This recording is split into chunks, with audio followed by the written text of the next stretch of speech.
Fitness ട്രെയിനിങ്ങിൻ്റെ ഇടയിൽ ചെറുപ്പക്കാർ കുഴഞ്ഞു വീണ് മരിക്കുന്നത് ഇന്നൊരു കോമൺ ന്യൂസായിട്ട് നമ്മളെല്ലാവരും കേൾക്കാറുണ്ട്. എന്തായിരിക്കാം ഇതിൻ്റെ കാരണം? ഫിറ്റ്നസ് എന്നത് ഇന്നത്തെ ചെറുപ്പക്കാരുടെ ഇടയിൽ ഒരു വലിയ പാഷനാണ്.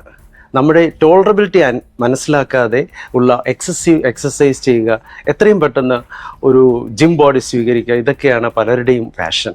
നമ്മൾ എക്സസൈസ് ചെയ്യുമ്പോൾ നമ്മുടെ ഹൃദയമിടിപ്പ് കൂടുകയും അതിലൂടെ ഹൃദയപേശികളിലോട്ടുള്ള രക്തയോട്ടം കുറയുകയും ചെയ്യും.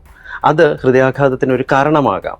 അതിന് എന്താ ചെയ്യേണ്ടതെന്ന് പറഞ്ഞാൽ സീരിയലായിട്ടുള്ള എക്സസൈസ് ആണ് നമുക്ക് വേണ്ടത്. നമ്മളുടെ ഫിറ്റ്നസ് കൂടുമ്പോൾ നമ്മൾ എക്സസൈസ് ചെയ്യുമ്പോൾ അതിനനുസരിച്ച് ഹൃദയമിടിപ്പ് കൂടുന്നതിൻ്റെ തോത് കുറയും. അതുകൊണ്ട് ഗ്രാജുവൽ ആയിട്ടുള്ള എക്സസൈസ് പാറ്റേൺ ആണ് നമ്മൾ സ്വീകരിക്കേണ്ടത്. ഇതല്ലാതെ വേറെ രണ്ട് കാര്യങ്ങൾ കൂടെ എനിക്ക് പ്രധാനമായിട്ട് പറയാനുണ്ട്. ഒന്ന്, എക്സസൈസ് ചെയ്യുമ്പോൾ അമിതമായി നമ്മൾ സ്വെറ്റ് ചെയ്യുകയും നമ്മുടെ ശരീരത്തിലെ ജലാംശം കുറയുകയും ചെയ്യും. അതുകൊണ്ട് ധാരാളം വെള്ളം കുടിക്കണം നമ്മൾ ഫിറ്റ്നസ് പ്രോഗ്രാമിൽ ഏർപ്പെടുമ്പോൾ.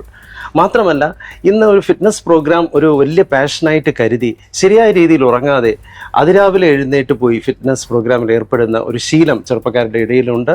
അത് തീർച്ചയായിട്ടും നമ്മൾ നിർത്തേണ്ട ഒരു കാര്യമാണ്. ഇത് മാത്രമല്ല, സഡൻ കാർഡിയാക് ഡെത്തിന്, അതായത് പെട്ടെന്നുണ്ടാകുന്ന മരണത്തിന് ചില കൺജന്റൽ ഹാർട്ട് ഡിസീസസും കാരണമായിട്ടുണ്ട്.